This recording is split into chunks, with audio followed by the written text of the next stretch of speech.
Welcome to the topic on truss element stiffness matrix and a numerical problem on the same. My name is Muttanna Bandar, SG Balekundra Institute of Technology, Belgavi.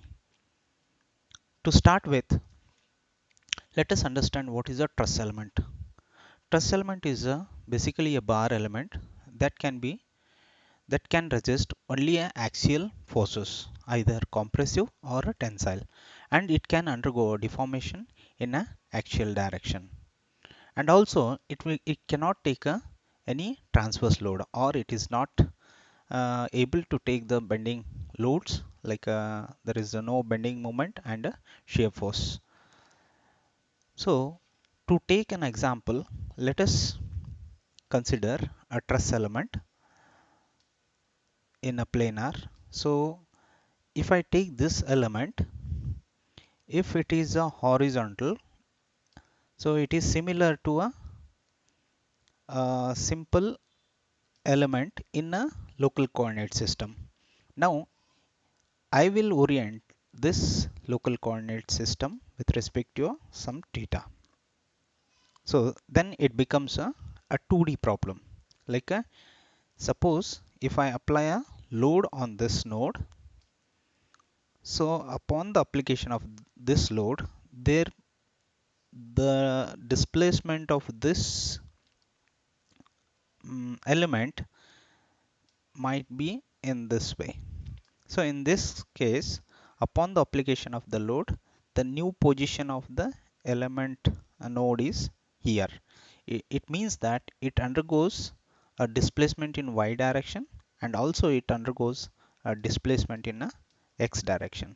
Hence, a planar truss element will have two components of a displacement with respect to x and with respect to y. So hence, each node in a truss element, in a planar truss element, will have 2 degrees of freedom, that is x displacement and y displacement. Here some of the figures that are shown are basically a planar truss elements and are widely used in electrical poles and bridges, civil construction bridges. So likewise, here some of the planar truss element structures are shown here. So with this, a brief introduction, let us discuss how to derive a stiffness matrix for the truss element.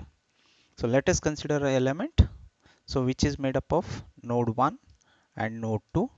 It is inclined at an angle theta with respect to the x-axis. Now I am considering this element in a local coordinate system whose axis is x dash. So I can write this is a local coordinate system which is called as a x dash. Now we will consider a global coordinate system x and y.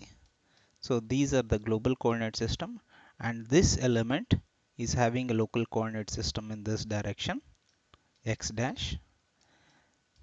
Now when a load is applied on this element, let the node 1 undergoes a displacement of q1 in x direction, and in a y direction let it undergo a displacement of q2 units. So basically the node 1 has two components. One component is x displacement and another component is a y displacement, and they are represented by q1 and q2 respectively. Similarly, the node 2 will undergo a displacement of q3 in x direction, and it will undergo y displacement of a q4 units in a y direction. So hence the node 2 is also having a 2 degrees of freedom. One is q3 in x, q4 in a y. Hence this element is after the deformation. This is a original element, and upon the application of the load, the position of the element will be this one. Now I have to calculate what is the net displacement of a node 1 in a local coordinate system, that is represented by q1 dash. Similarly, what is the net displacement of a node 2 in a local coordinate system, and that is represented by q2 dash. So now this q1 dash is the summation of a, or the resultant of a x component and y component, so which are in a global coordinate system. So I have to relate this local coordinates displacement to the global coordinate displacements. So the same is shown here. So here this indicates that a J node is having a x component as well as y component.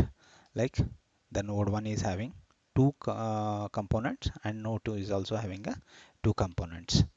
So that's what here it is explained.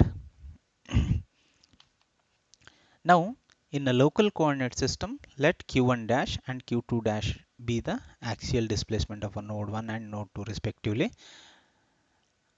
and the element displacement, like the dash, the q2 dash is written in a vector form as q1 dash and q2 dash. T refers to the transpose. Similarly, in a global coordinate system, let q1 and q2 be the x and y displacement of a node 1 respectively. Q3 and q4 be the x and y displacement of a node 2 respectively. Now q is the overall displacement of an element, and it is represented by a vector q is equal to q1, q2, q3 and q4.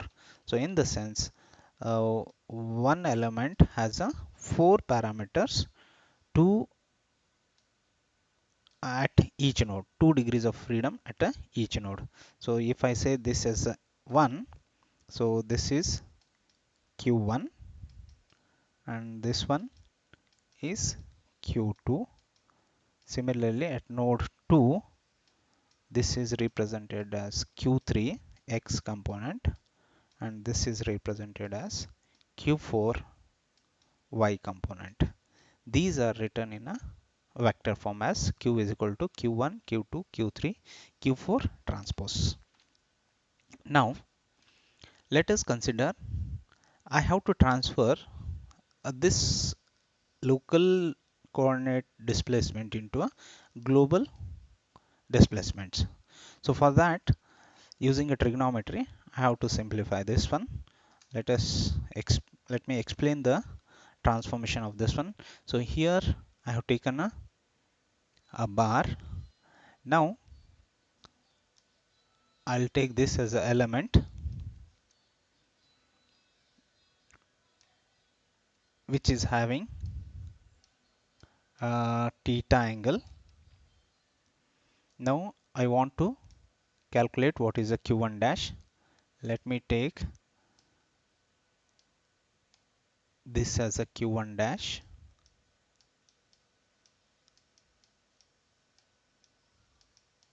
and it is a summation of two components. So I'll mark here. Now I will draw a line here. So I'm considering this one, and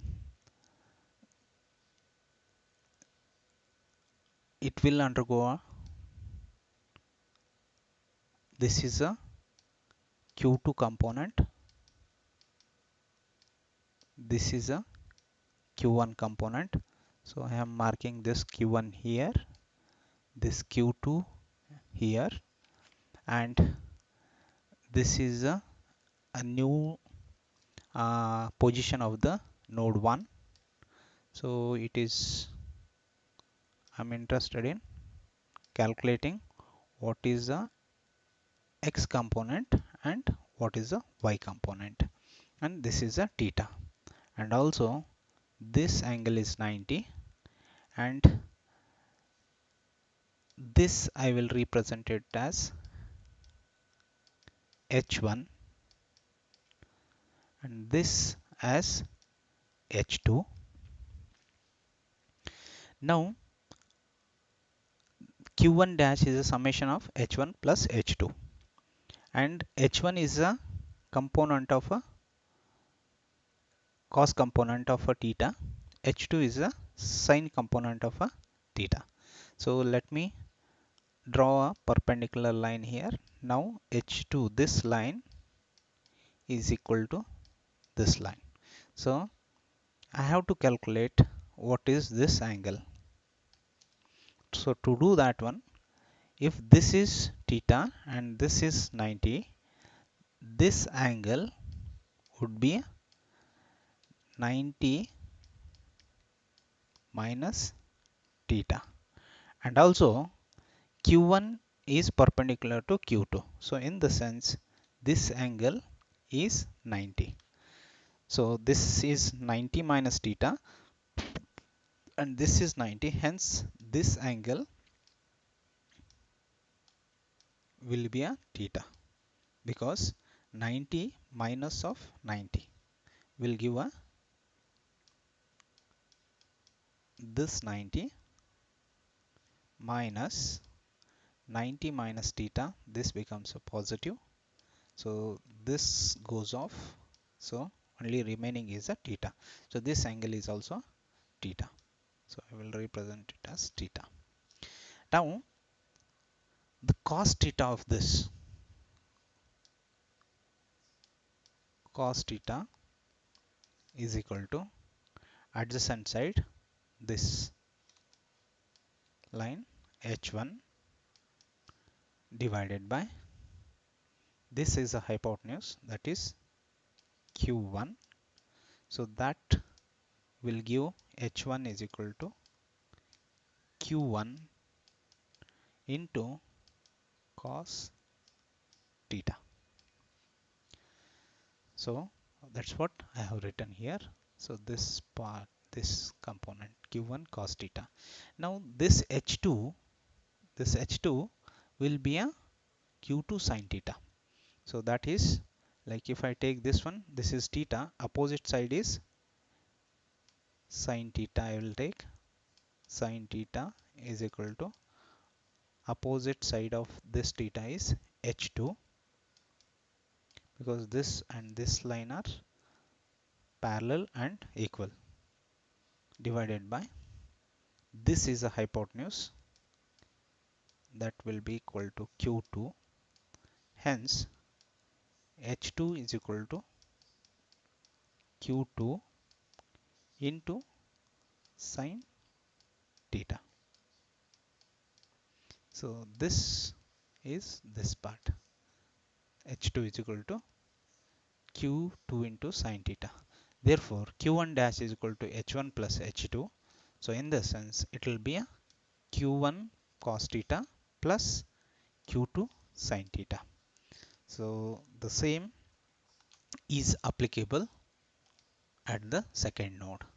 So q2 dash will be a q3 into cos theta plus q4 into sin theta. So that is written here. So q1 dash is equal to q1 into cos theta plus q2 into sin theta. q2 dash is a deformation at node 2 is equal to q3 cos theta plus q4 sin theta. And now I will simplify further this. Let me consider L is equal to cos theta and M is equal to sin theta. So wherever cos theta is there, I will substitute with the L and remaining parameters as it is, and wherever sin theta is there, I will substitute with the M theta. Now the new equation for q1 dash is equal to L q1 plus M q2. q2 dash is equal to L q3 plus M q4. So going further, I will write these two equations in a matrix form as q1 dash and q2 dash is equal to So I'll take a common. Suppose if I multiply this matrix with this vector, I'll be getting back the same two equations. So I can rearrange these things as a q2 dash is equal to L into Q. So where L is called as a transformation matrix. So this transformation matrix will be used further to calculate what is the global stiffness of a truss element. So let us do that. So for that one, like as I told initially, like if a truss element is horizontal like this, it is as good as uh, the local stiffness matrix in a local coordinate system. So it is a standard direct stiffness matrix that will be used. So in a local coordinate system. So multiplying this, k dash is nothing but AE by L E into 1 minus 1 minus 1 minus 1 1, where A is the cross section area of the element and E is the Young's modulus of a structure. So this is a stiffness matrix in a local coordinate system, and I have a q1 dash and q2 dash in a local coordinate system. Now I have to transfer these displacements, local displacements, as well as local stiffness to the global stiffness matrix. So for that, I will consider the elemental strain energy, which is given by UE is equal to 1 by 2 Q dash transpose K dash and Q dash, where Q dash transpose and Q dash are nothing but the displacements in a local coordinate system, and K dash is a stiffness matrix in a local coordinate system. Now wherever Q dash is there, I will substitute with the L into Q. So this we have arrived in a previous slide, like this part. So wherever Q dash is there, I'll substitute with the L into Q. Now the new equation will be a UE is equal to 1 by L into Q transpose K dash into L into Q. So I will rearrange the equation as Q transpose L transpose, it should be L transpose into K dash into L into Q. Now Q transpose and Q are nothing but the displacements in a global coordinate system. Now in the sense,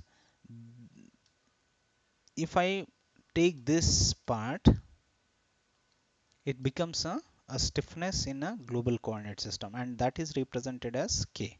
The strain energy in the global coordinate system can be written as U is equal to 1 by 2 QT K into Q, where K, this K is nothing but the global stiffness matrix, and it is equal to a transformation matrix transpose stiffness matrix in a local coordinate system and a transformation matrix L. So that will be the product of all these three matrices will give the a stiffness matrix for the truss element. So that is simplified as given here. So L transpose is equal to this matrix, and K dash is equal to AE by L 1 minus 1 minus 1 1. L is equal to LM0000 LM. So you note that this is a transpose matrix of this L. So rows are converted into columns. Now L transpose into K dash, this matrix and this matrix will give a new matrix as AE by L, L minus L, M minus M, L minus L, L minus M, M. So this row into a column, this row into a second column will give a first row, because this is a 4 into 2 matrix and this is 2 into 2 matrix. It will give a 4 into 2 matrix. So 4 rows and 2 columns.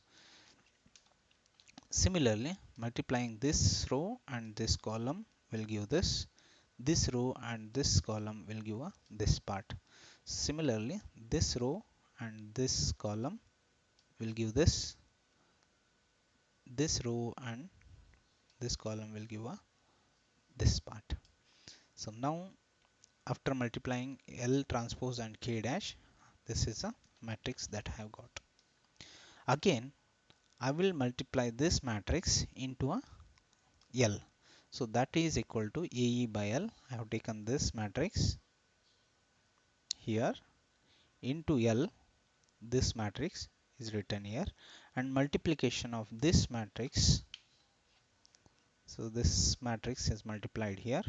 So this row and this column will give this component L into L square minus L into 0 is 0. L into M will give LM minus L into 0 is 0. L into 0 is 0. Minus L into L will give a minus L square. L into 0 is 0. Minus L into M will give a minus M. Similarly, other rows and columns are multiplied and I will get a 4 by 4 matrix. So now this matrix K is equal to AE by L divided by LE into L square LM minus L square minus LM LM M square minus LM minus M square minus L square minus LM minus L square LM minus LM minus M square LM M square will give a stiffness matrix for a truss element in a global coordinate system. So using this global coordinate system, we will calculate what are the displacements of nodes in a further session. So going further, let us consider a simple example of how the stiffness matrix is used to calculate the displacements of a truss structure. So for example, let us consider a 2 bar element like a this is element 1 and this is element 2, and they are fixed at a node 1 and node 3, and a load of a 12 kilonewton is applied at a node 2, and at a node 2 the two elements are hinged, means they are allowed to undergo deformation. There is no boundary conditions here, so it is a hinged. Now I have to determine the nodal displacement and the stresses in each of the element and the reaction at the supports. So in this sense, what is the deformation of this one? So if I consider in a common way, when I apply a load on this one, this may undergo a deformation like this and like this, or it can undergo a deformation like this or like this. Now I have to find what is the displacement of this node in y direction and x direction. So that is represented by a finite element method, and for the given data is Young's modulus of a structure is 200 gigapascal, which is nothing but like a steel, and cross section area of the element is 200 mm square. Also we have to think of maintaining the unit consistency, because this is in a meter square per meter square and this is in mm. I have to convert this into a Newton per mm square or a megapascal, so that can be done later. Now element 1 has a two components, that is q1 and q2. This is x displacement, this is y displacement. Similarly, this node has a two force parameters f1 and f2, and let the node 2 have a x displacement as q3 and y displacement as q4, and the force components are f3 and f4.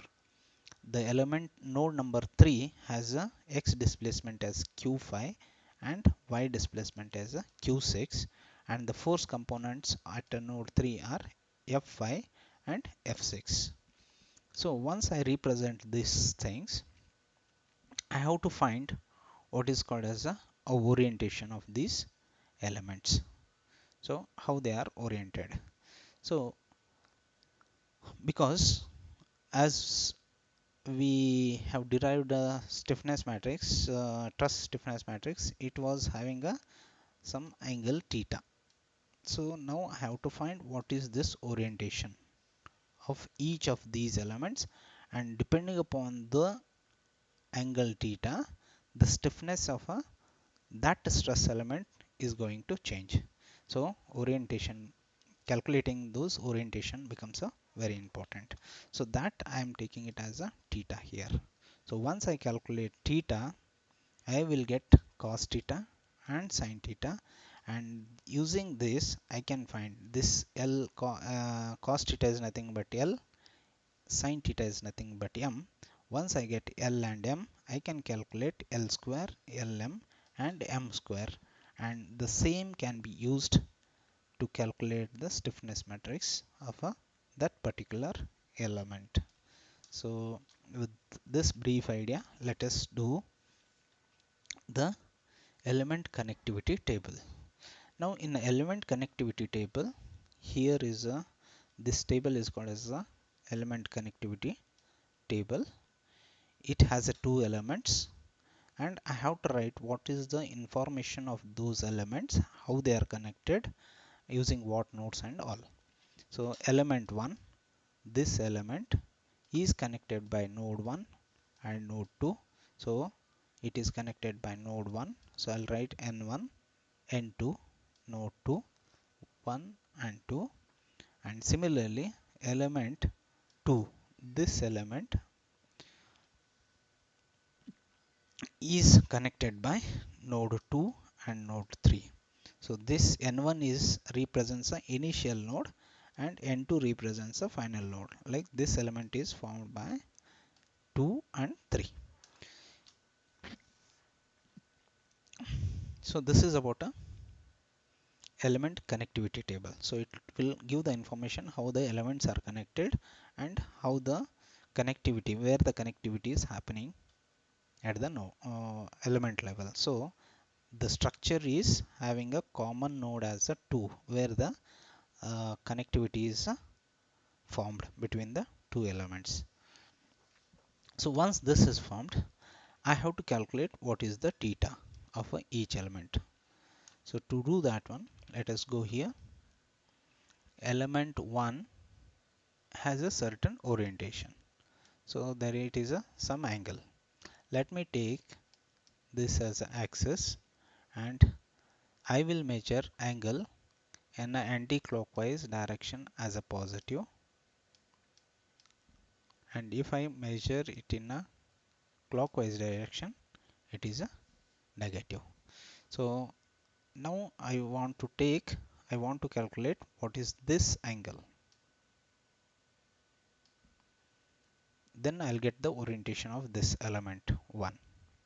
So to do that one, I know these parameters. So this is 300 mm, in the sense this is also 300 mm, and this is 400 mm. So I can calculate what is the length of this element. So I will say length of element 1 is equal to square root of 300 square plus 400 the square. So upon simplification, I will get it as 500. So this is a length. Length of element 1 is 500 mm. Now I can calculate this angle.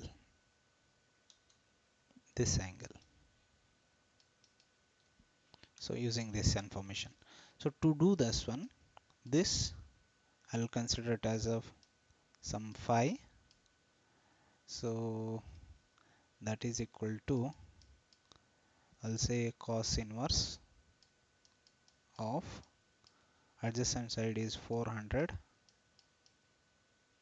divided by length of the element. This one is 500. We have calculated just now. So that will be equal to a, so cos inverse of 4 by 5 will be equal to a some 37 degrees.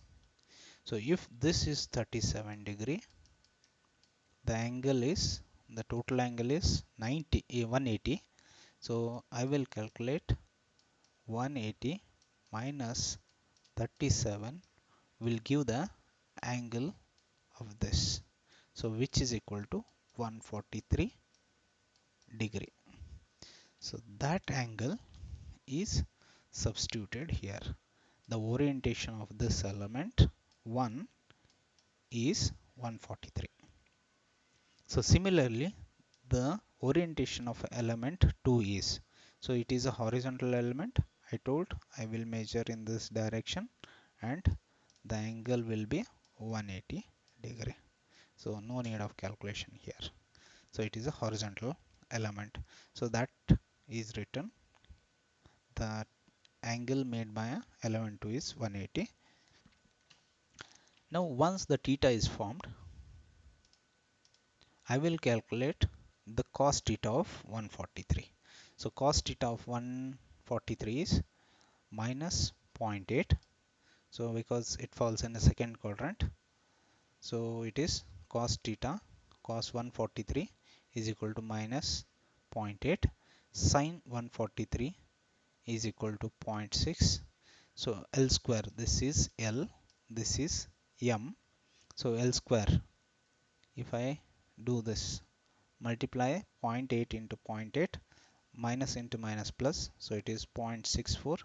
Similarly, L into M, minus 0 0.8 into 0 0.6 is minus 0.48. L into M, and M square is 0.36. So 0.6 the square is 0.36. So similarly, I will calculate what is the L square for element 2, that is minus 1 square is plus 1, L into M. So this is L, this is M. So it is 1 into minus 1 into 0 is 0, and M square is 0, the square will be a 0. So now I got what is L square, Lm and M square. I'll substitute these things into this stiffness matrix. And there are two elements, so I will get a two stiffness matrices. And to start with, let me write the equilibrium equation, which is nothing but F is equal to K into Q. So F is nothing but a load vector or a force vector, we call it as. So there are three nodes, in the sense there will be 6 components here. Just here I have written only 4. So in our current structure there are 3 nodes, so there will be a 6 components. Fi and F6 is missing here, and there is an assembly of a stiffness matrix K1 plus K2, and Q is nothing but a displacement vector, wherein there are 3 nodes, so there will be a 6 displacement parameters. So I will be using this F is equal to K into U. F will be a known term, K will be a unknown term. I have to calculate this, and Q is an unknown term. I have to calculate what are those displacement. Also, we have to think of applying a boundary conditions here while calculating a Q1 and Q2, the displacement. So to do that one, let us start with calculating the stiffness matrix of element 1. So before that, I will calculate AE by L. So L1 and L2 are same, 500 mm. If I see the length, the element 1, length of element 1 is 500. We have calculated this mm, and length of element 2 is 500. So L1 and L2 is equal to 500 mm. E is equal to 200 gigapascal given data, and I will convert this into 2 into 10 raised to 5 Newton per mm square, and AE is a cross section area which is 200 mm square. So using all this data, I'll calculate what is a AE by L. So it is 200 into 2 into 10 raised to 5 divided by 500 is equal to 8 into 10 raised to 4. Since the L1 and L2 are same, so this will be a this constant will be same for the element 1 and element 2. So now I will substitute that. So this is the stiffness matrix formula: K into E, AE by L into 4 by 4 matrix, and this AE by L already calculated, I'll keep as it is, and L square I will take from this table. So L square is equal to 0.64 substituted here.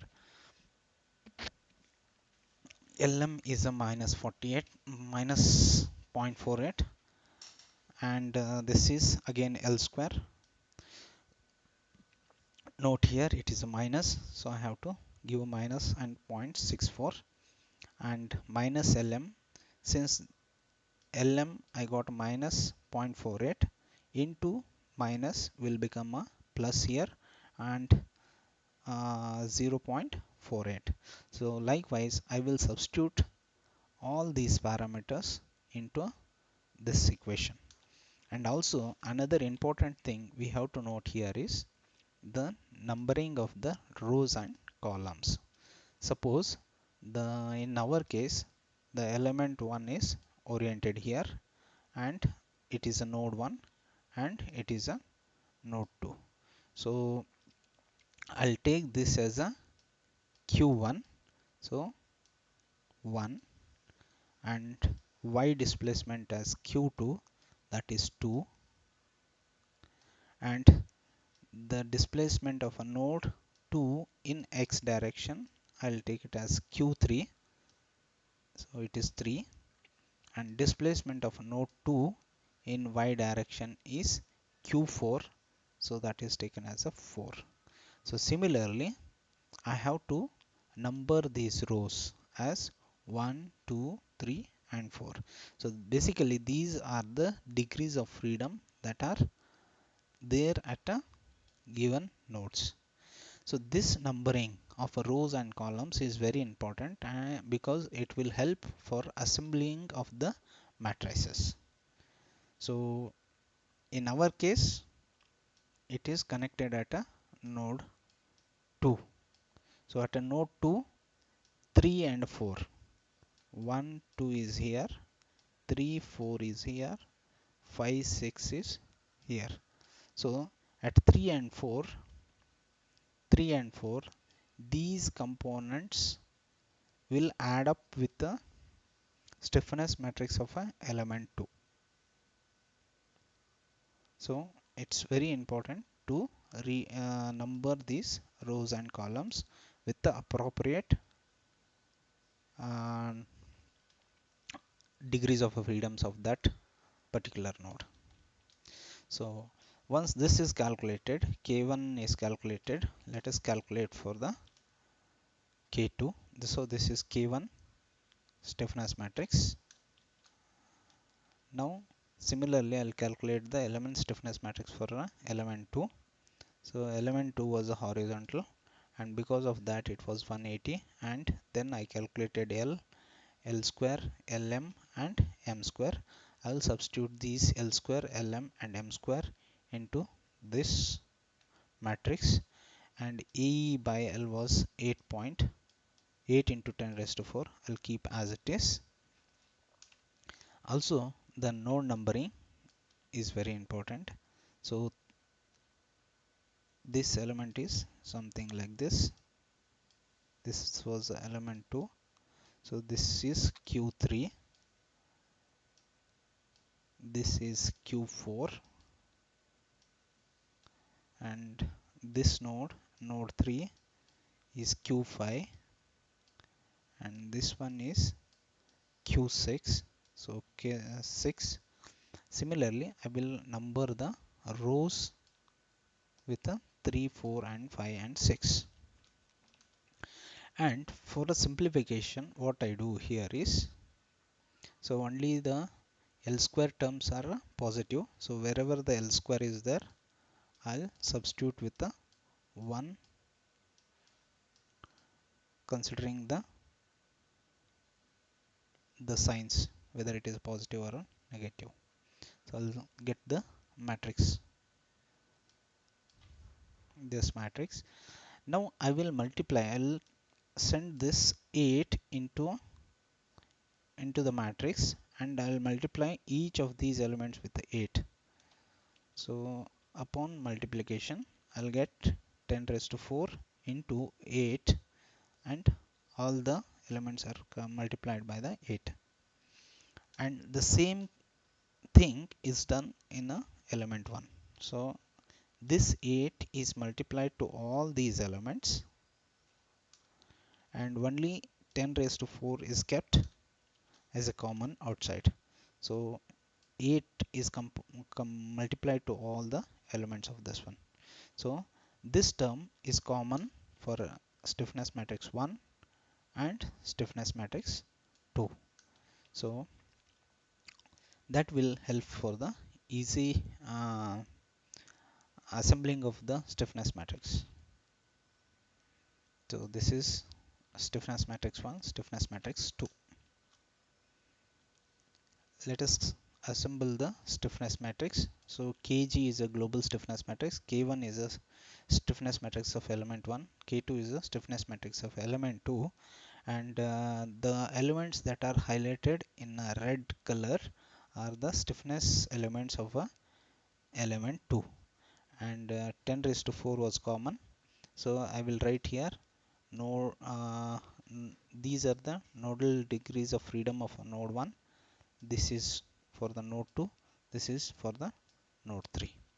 Now I told, like, the elements of the 3 and 4 will add up.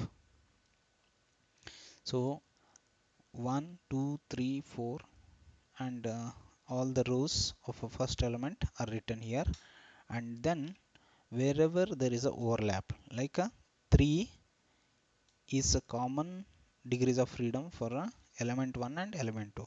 So those elements get added up here. Similarly, 4 degrees of freedom is common for element 1 and element 2. Those elements get added here. Similarly, this 3 and 4, this 4 and 4 will add up.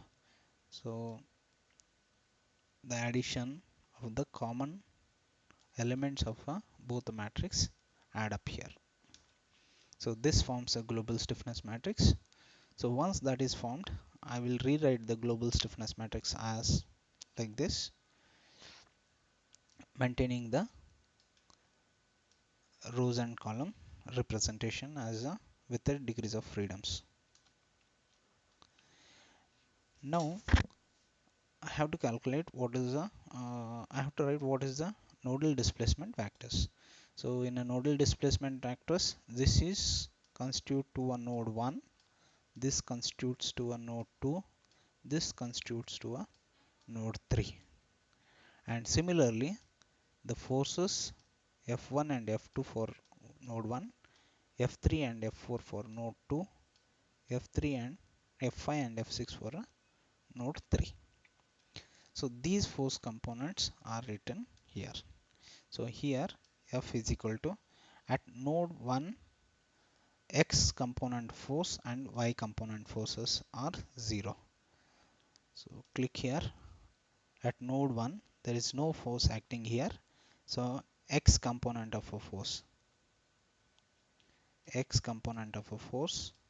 is 0. Y component of a force is also 0. So those are written here. Similarly, at node 2, X component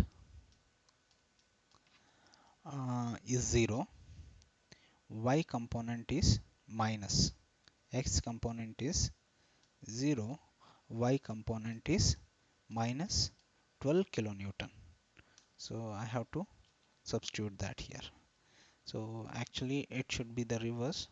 The 0 should come here, and this minus 12 into 10 raised to 3 should come here, because this is x and this is y.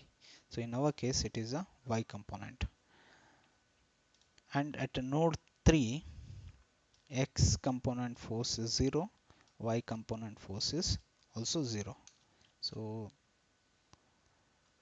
that will be a 0 and 0 terms here. So only the thing you interchange here.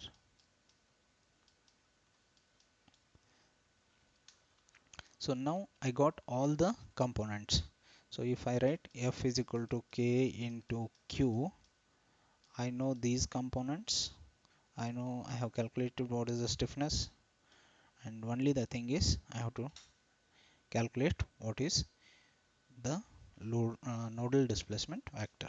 So that can be calculated using this equilibrium equation. So this is stiffness matrix. These are the nodal displacement vectors. These are the forces. So again, this has to be substituted in another way. Like this will come here. Now, depending upon the boundary conditions, I have to cancel the rows and columns. So that can be done using the degrees of freedom. The boundary conditions. So applying the boundary conditions, like I'll apply the boundary condition q1, q2, q3 and q4 is equal to 0, because they are fixed in all degrees of freedom.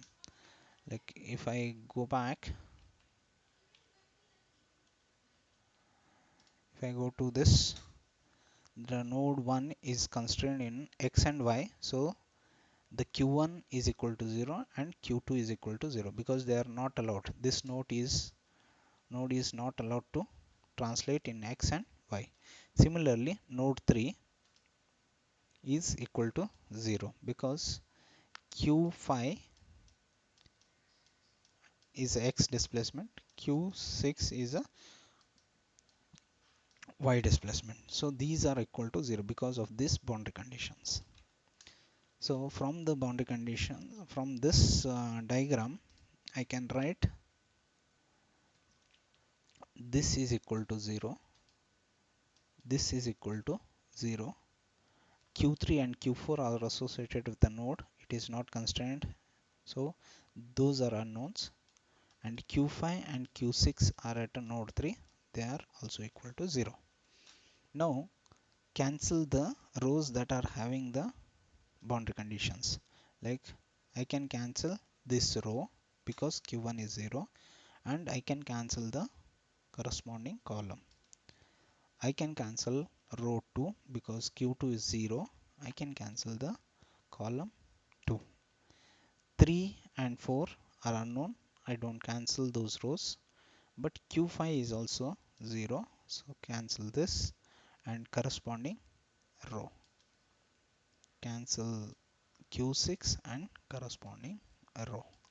The leftover things are this and these.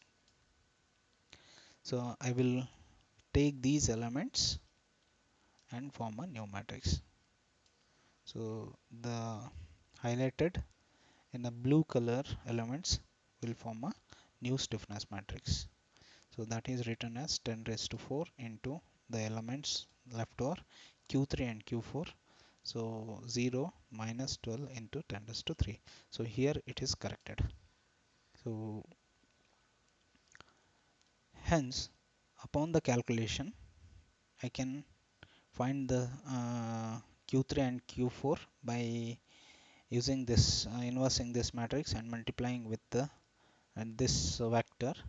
I will get Q3 is equal to minus 2 mm and Q4 is equal to minus 0.683 mm. So hence This forms a nodal displacement vector where q is equal to q1 was 0, q2 was 0 because of the boundary condition, q5 was 0, q6 was 0 because of the boundary conditions. The unknown terms at a node 3, it has a 2 components. Now if I take this was our element, this was fixed, this was fixed, so there was a force of 12 kilonewton. Now if I take this as a positive x-axis, this as a positive y-axis, now in a q3 is x, q4 is y. So q3 I got as -2. So in the sense this node is moving in this direction by a minus 0.2 mm. Let this be a this point, and similarly it is moving point minus 0.683. So this was a positive y-axis. So in the sense the node is moving minus 0.6,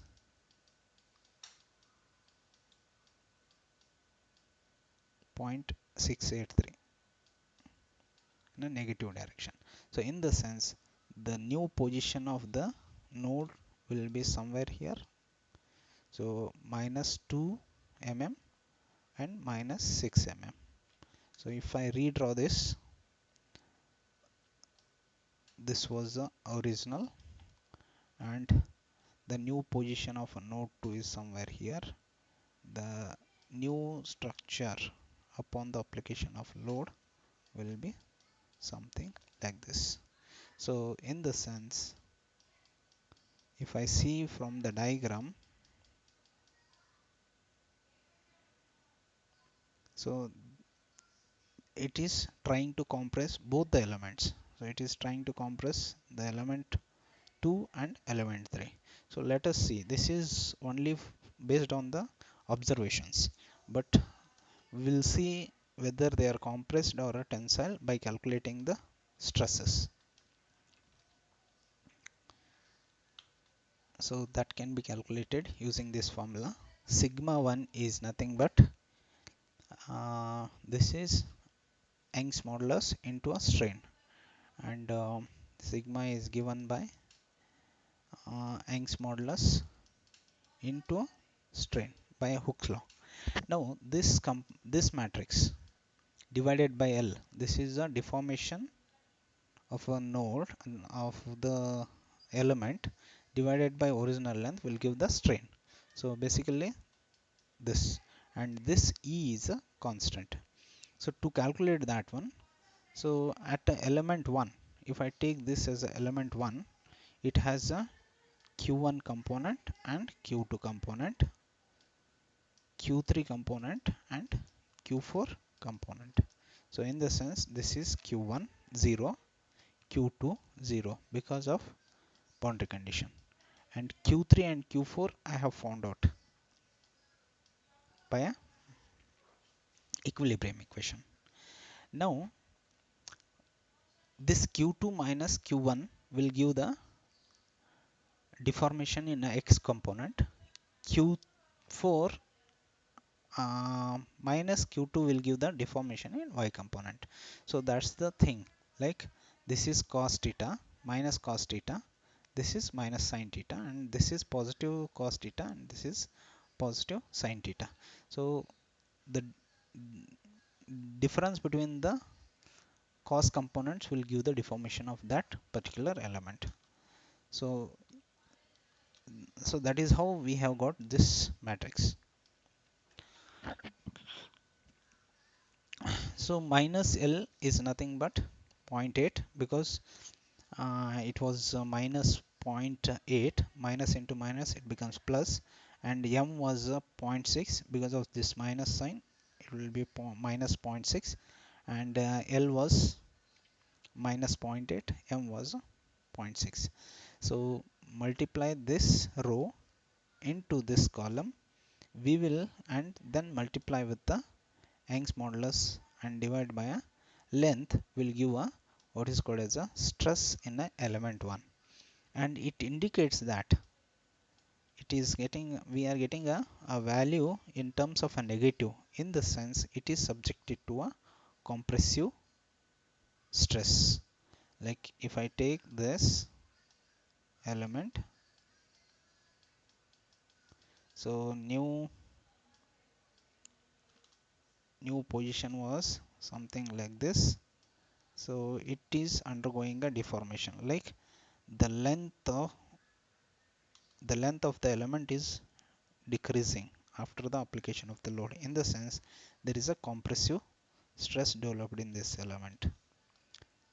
The value says it is subjected to a compressive stress.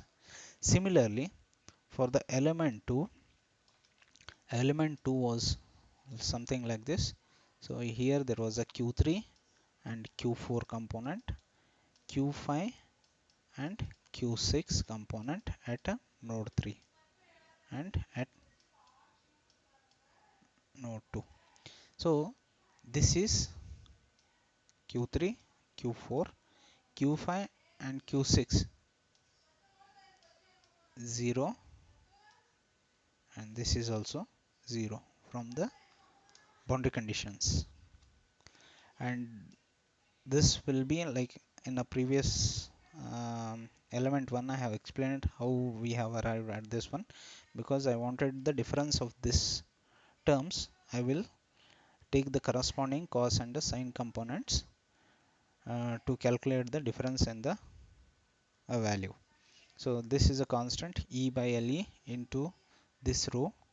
So this minus L is 1, because this we have got from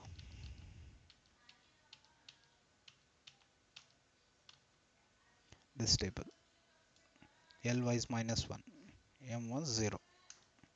So I'll apply these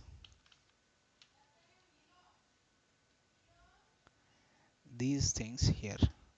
Minus L into minus 1. So it will be a plus 1. M is 0 and L was minus 1. I'll keep as it is. M was 0.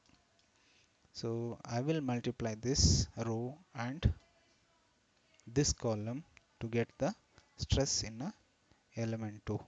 Element 2 stress is also indicating with a minus sign, minus 80 Newton per mm square, which means that the element 2 is also subjected to a compressive load. So that will give the stress calculation in the stress elements. Now let us calculate the reaction forces. So reaction forces, to calculate the reaction forces, this is the equation I am using. Reaction force is equal to, this is because of the stiffness, and this is the nodal displacement factor, minus this force is nothing but the applied force. So this is internal force and this is a applied force, and the difference of that will give the what is called as a reaction forces. So I'll write this as a stiffness matrix, the K, this is K matrix, and Q matrix that I got from the calculation, and minus F is the load applied. Again here it has to interchange here. So upon the calculation, upon simplifying all this, like multiplying all this row and into column, I'll be getting what is this 6 into 1 into 6 into 6, 6 into 1, 6 into 6 matrix, and this is 6 into 1 matrix. So I'll get the product of this as a 6 into 1, and this is also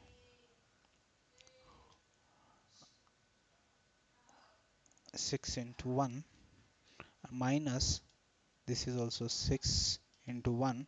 So the difference of this will give the reaction force, and that is written here as this.